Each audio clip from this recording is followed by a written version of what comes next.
عليكم. شركة الكابلاج كنشكروا الدولة المغربية اللي هاد شركات الكابلاج اللي كاينين في المغرب يعني حاربوا البطالة وكانت هذه ملجأ للشباب ديالنا اللي عامة أبناء الشعب جاو خدموا في هاد الكابلاج ونفعاتهم شوية، وكاين اللي لقى الزوجة ديالو حتى هي عاملة معاه ومستخدمة معاه في شركة الكابلاج.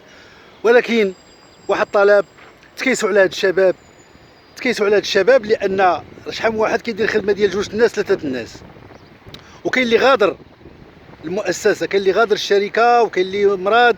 يعني هو حل جميل لابناء الشعب اللي ما لقاوش شي ملجأ اخر، وكانت هاد الكابلاج هي الملجأ ديال هاد عامه ابناء الشعب المغربي. وكنشكر الدوله المغربيه لان شركه الكابلاج حاربات البطاله.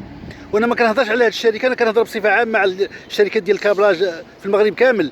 يعني تكيسوا على هاد الوليدات وهاد الشباب هادو، خصهم يخدموا في واحد الاريحيه.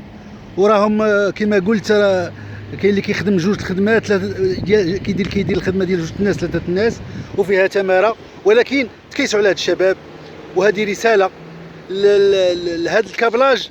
راه كانت ملجأ للشباب ديالنا ابناء الشعب اللي كيقراو في المغرب باش يمشيو يخرجوا برا يقلبوا على خدمه، ماشي بحال اولاد الوزاره واولاد عاليه القوم اللي كيقراو برا باش يجيو يعني يسيروا الشؤون ديال البلاد ويسيروا هاد الشركات هادو.